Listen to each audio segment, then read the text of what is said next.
పరిశుద్ధ గ్రంథములోని 66 పుస్తకముల బైబిల్ అధ్యయనము మొదటి భాగము.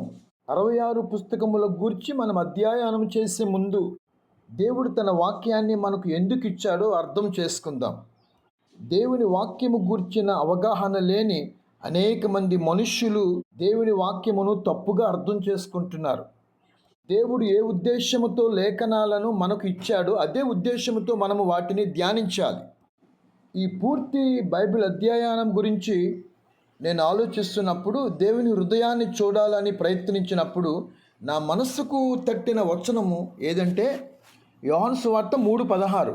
దేవుడు లోకమును ఎంతో ప్రేమించెను, కాగా ఆయన తన అద్వితీయ కుమారునిగా పుట్టిన వాని యందు విశ్వాసముంచు ప్రతివాడును నశింపక నిత్య జీవం పొందినట్లు ఆయనను అనుగ్రహించెను. దేవుడు మనకు లేఖనాలను ఇచ్చిన ప్రధాన ఉద్దేశం ఏమిటంటే, ఆయన ప్రజలందరినీ పాపము యొక్క పట్టు నుండి రక్షించి ఆయనతో సహవాసములోనికి తీసుకుని వెళ్ళటానికి వారిని ప్రేమించి దాని కొరకు తన కుమారుని పంపించనని వారు తెలుసుకోవాలి అన్న ఉద్దేశము దేవునిది. ఎవరు కూడా పాపము వలన పాడైపోయి నశించిపోకూడదు అన్న గొప్ప ఆశ దేవుని యొక్క హృదయంలో ఉంది. మనము దేవుని వాక్యాన్ని అధ్యయనము చేస్తున్నప్పుడు మనము దానిని మనసులో పెట్టుకుందాం.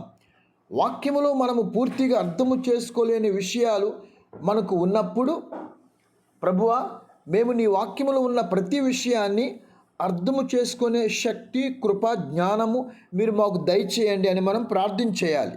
మనము లేఖనాలను అధ్యయనము చేస్తుండగా దేవుని హృదయంలో ఉన్న దానిని అర్థము చేసుకోగలగాలని మనము ప్రార్థన చేయాలి.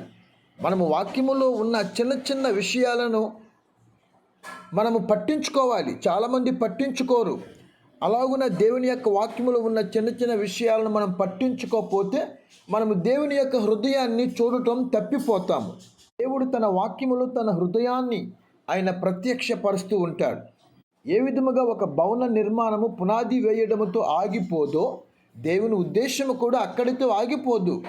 2 తిమోతి 3:16-17 మనము చదివినప్పుడు, దైవజనుడు సన్నద్ధుడై అంటే పరిపూర్ణుడై ప్రతి సత్కార్యమునకు పూర్ణముగా సిద్ధపడి ఉండునట్లు దైవావేశము అంటే దేవుని ఊపిరి వలన కలిగిన ప్రతి లేఖనము ఉపదేశించుటకును, ఖండించుటకును, తప్పు దిద్దుటకును, నీతి యందు శిక్ష చేయుటకును ప్రయోజనకరమై ఉన్నది అని మనం చదువుతాం.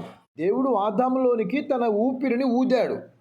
ఆ విధముగా తన ఊపిరిని ఆదాములోనికి ఊదకపోతే అతడు మట్టి ముద్దగానే మిగిలిపోతాడు. అలాగునే దేవుని యొక్క వాక్యములో దేవుడు తన ఆత్మను, తన ఊపిరిని ఆయన ఉంచాడు. ఒకవేళ ఆ విధముగా దేవుడు తన ఊపిరిని, తన ఆత్మను ఈ వాక్యములో ఉంచకపోతే దేవుడు ఊదని ఏ గ్రంథమైనా ఒక మట్టి ముద్దగానే మిగిలిపోతుంది. అసలు దేవుని వాక్యము మనకు ఇవ్వబడిన కారణాలు: 1, మనకు ఉపదేశించుటకును, మనకు సరి అయిన త్రోవను చూపించుటానికి. 2, మనలను ఖండించుటకు, తప్పు దిద్దుటకు, భక్తిగల మార్గములో మనము కొనసాగాలంటే మనకు బలమైన గద్దింపులు ఇవ్వటం కోసం. 3, మనము దారి తప్పిపోయినప్పుడు మనలను సరిచేయటానికి, సరి అయిన మార్గంలోనికి మళ్లించడానికి. 4, నీతి యందు శిక్ష చేయుటకు. ఇది ఒక శిక్షణ సంక్షేపము అన్న సంగతి మనం తెలుసుకోవాలి. మనము దైవభక్తి గల స్త్రీ పురుషుల మగునట్లు మన స్వభావమును మార్చడానికి దేవుని వాక్యము మనకి ఇవ్వబడింది అని మనం గమనించాలి. దేవుని యొక్క ముఖ్య ఉద్దేశము దైవజనుడు సన్నద్ధుడై అంటే సంపూర్ణుడై, పరిపూర్ణుడై ఉండాలన్న ఆశ. నిండుగా నింపబడిన ఒక నీళ్ళ గ్లాసు వలె మన స్వభావము పరిపూర్ణముగా, సంపూర్ణముగా, సమతుల్యముగా ఉండాలి. మనము దేవునిని సేవించడానికి అభిషేకింపబడిన వారిగా సన్నద్ధులుగా ఉండాలి. అప్పుడు దేవుడు మన కొరకు యోచించిన ప్రతి మంచి కార్యమును మనం చేయగలము. అదే లేఖనముల యొక్క ఉద్దేశము.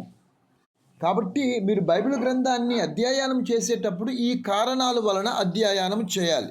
ఇక్కడితో మొదటి ఎపిసోడ్ పూర్తి చేస్తున్నాను. ఈ సందేశమును విన్న నిన్ను పరిశుద్ధాత్మ దేవుడు దీవించునుగాక. మీ యొక్క మంచి సలహాలు, మంచి ఉద్దేశాలు కామెంట్ రూపంలో నాకు తెలియజేయగలరని ఆశపడుతూ ఉన్నాను. ఆమెన్. ఆమెన్.